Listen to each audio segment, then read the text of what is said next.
안녕하십니까, 정재환입니다. 오랜만에 칠판 앞에 섰습니다.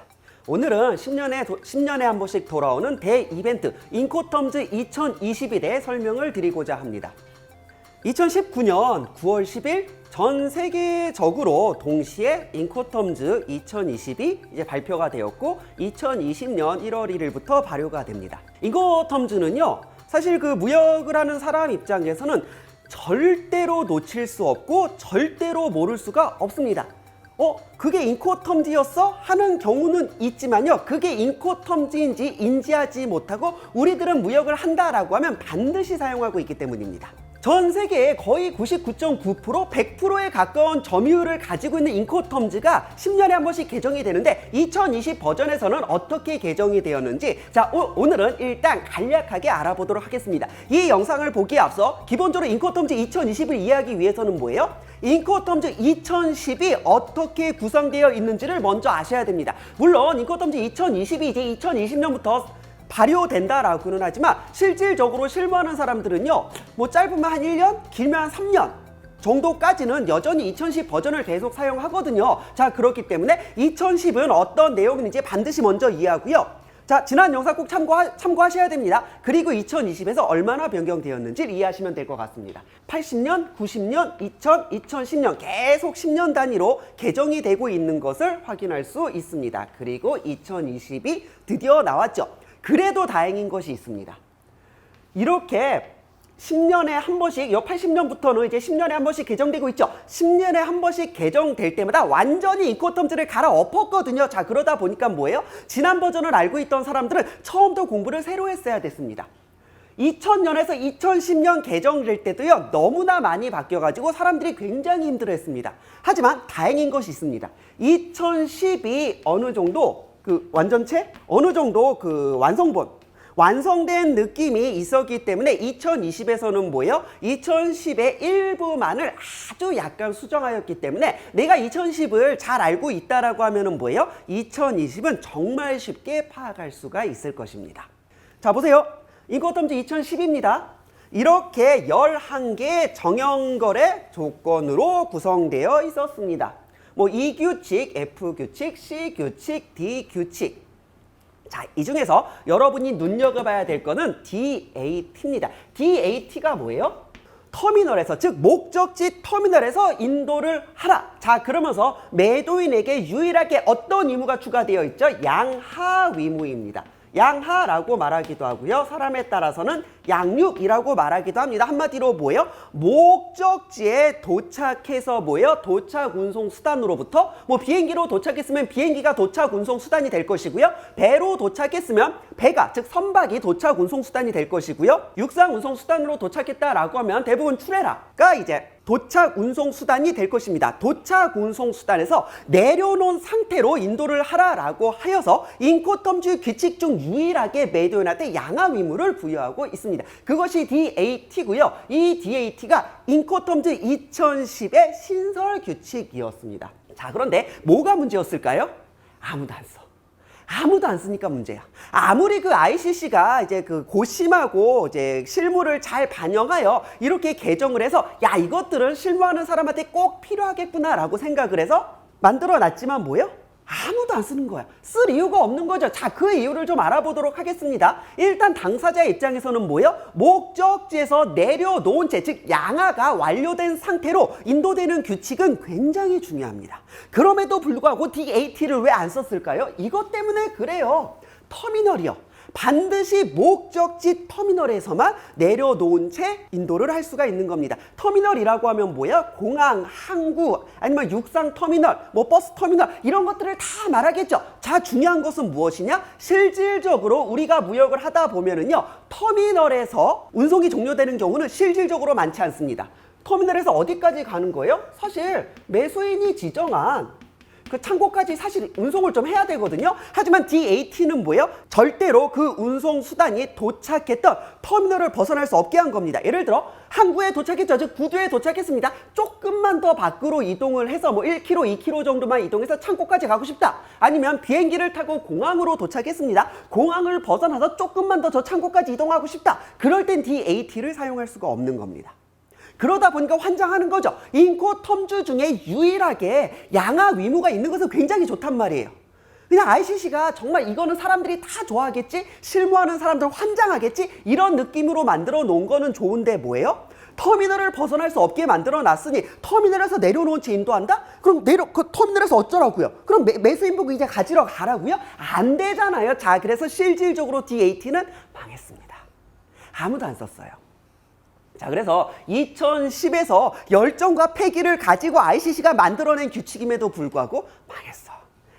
지대로 망했죠. 자, 그래서 뭘 예상할 수 있겠습니까? DAT가 삭제되는 거예요. 이거 없애버리는 게 맞아요. 아무도 안 쓰는데. DAT가 삭제되면 무언가 새로 생기겠죠. DAT를 대체할 수 있는 무언가가 새로 생길 겁니다. 그 새로 생긴 거의 특징은 뭐가 되겠어요? DAT랑 똑같이 매도인이 목적지에서 양하 의무, 즉 내려놓은 채 인도하는 것은 동일하지만 뭐예요? 장소의 제한을 풀어놓을 것입니다. 거기가 터미널이어도 상관없고 매수인이 지정한 목적지 어느 창고라도 상관없다.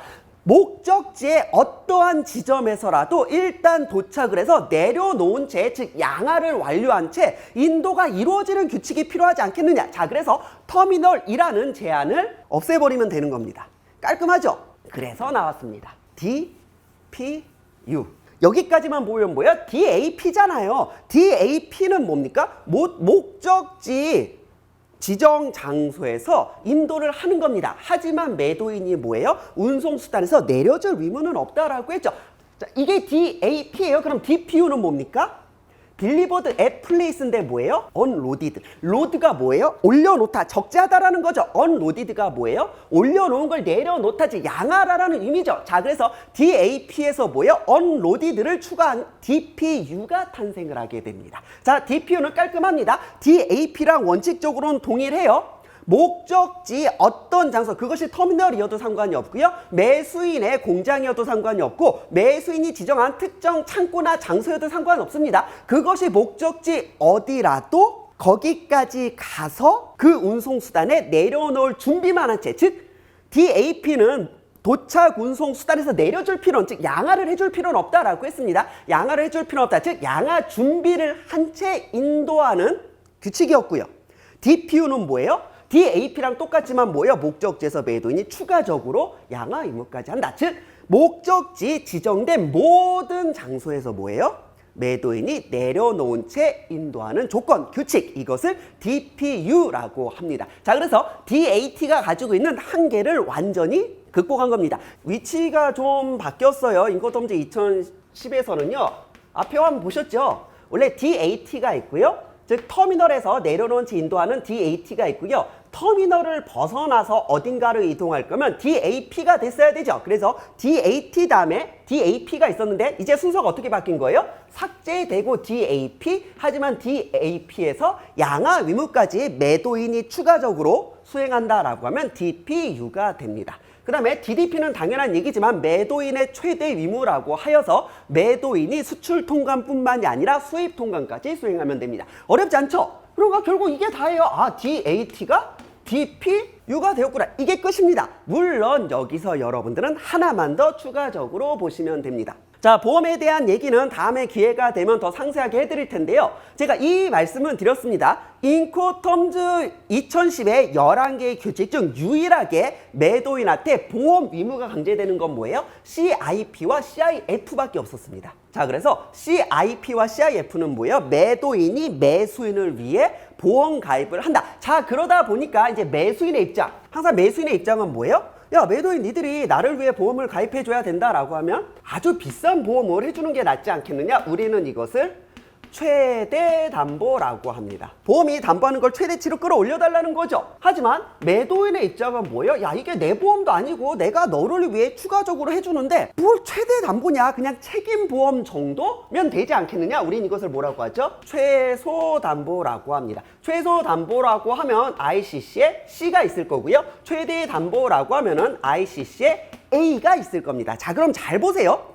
항상 매도인이 매수인을 위해 즉 대신 보험에 가입해 주다 보니까 양자의 입장이 상충됐습니다. 매도인은 항상 최고 싼 보험을 해주려고 하고 매수인은 항상 비싼 보험을 원했습니다. 이것이 인코텀즈 2010까지는 뭐예요? 어차피 추가 보험이라는 건 당사자가 원하면 얼마든지 할 수 있는 거 아니냐. 자, 그러다 보니까 일단 매도인은 뭐예요? 최소 담보로 해라. 매도인은 일단 최고 싼 보험으로 해주고 매수인이 원한다라고 하면 매수인 자신의 비용으로 알아서 추가 보험에 가입하면 될 거 아니냐라고 해서 인코텀즈 2010에서는요. 자, 이 화면을 보시면 되겠네요. 그래서 인코텀즈 2010에서는요. 최소 담보를 규정하고 있었던 반면에 인코텀즈 2020에서 이것이 뒤집힌 겁니다. 이제는 매수인이 갑이 되는 세상이 온 거예요. 매수인의 입장에서는 뭐예요? 나는 더 이상 참을 수 없다. 언제까지 그렇게 싼 보험을 매도인 니들이 가입할 거냐? 매수인이 항상 원하는 건 뭐예요? 비싼 보험 최대 담보라는 거죠. 자, 이렇게 2020이 개정될 때 매도인과 매수인이 아주 어마어마하게 싸웠습니다. 누가 이겼을까요? 반반입니다. 그럼 이렇게 하자. CIP와 CIF의 차이점을 말하라라고 하면 자 보세요. 이쪽은 뭐였습니까? 컨테이너 화물에 적합하다라고 했습니다. 즉 FCA, CPT, CIP는 컨테이너 화물에 적합하고 FOB, CFR, CIF는 뭐예요? 재래 화물, 즉 포장되지 아니한 산화물, 벌크 화물에 적합하다라고 했습니다. 자 그러다 보니까 CIF는 특성상 운송 중 전매, 즉 출발지에서 목적지까지 갈 때도 수십 번씩 연속적으로 계속 매수인이 바뀝니다. 그냥 그 원유 생각하시면 돼요. 그 원유 같은 건 하루에도 기름값이요. 기름값 하루에도 계속 오르락 내리락 하죠. 그래서 하루에도 수십 번씩 거래가 됩니다. 그럼 CIF는 전통적으로 계속 매수인이 바뀌다 보니까 누가 최종적으로 그 물건을 마지막으로 받아가는 매수인이 될지 모르죠. 이때는 매도인의 입장을 반영하여 뭐예요? 그냥 최소 담보로 유지하자. 왜냐면 CIF는 뭐예요? 어차피 누가 매수인이 최종적으로 될지도 모르고 그러다 보니까 매수인이 더 비싼 보험을 해달라고 말할 건덕지도 없거든요. 하지만 CIP는 다릅니다. CIP는 컨테이너 화물, 그래서 기본적으로 제조물입니다. 완제품이죠. 자 그러다 보니 출발지에서 목적지까지 도착할 때 그렇게 하루 단위로 가격이 변하고 그러지 않아요. 뭐 휴대폰 100개를 보낸다, 뭐 PC 100개를 보낸다, 뭐 운송 중 그 며칠 된다고 중간에 가격이 변하진 않죠. 자 그러다 보니까 뭐예요? 매수인은 딱 정해져 있습니다. 처음에 그 물건을 판 매도인과 마지막으로 물건을 사는 매수인이 정확히 규정 딱 픽스되어 있죠. 자 그러다 보니까 그러면 CIP에서는 뭐예요? 매수인의 입장을 반영하여 야 우리 최대 담보로 하자.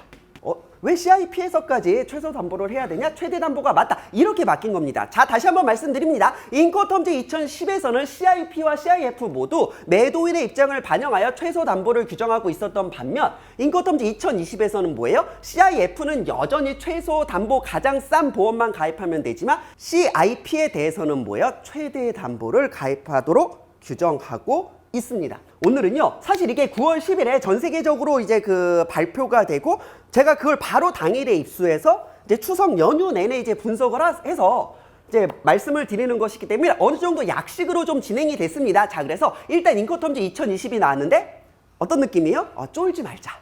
그다지 변한 거 많이 없다. 내가 실무를 하는 사람이건 수험생이건 뭐예요? 크게 변한 거 없으니까 부담을 가질 필요는 없고 딱 요 정도 아니냐 해서 딱 두 개 꼽자고 하면 뭐예요?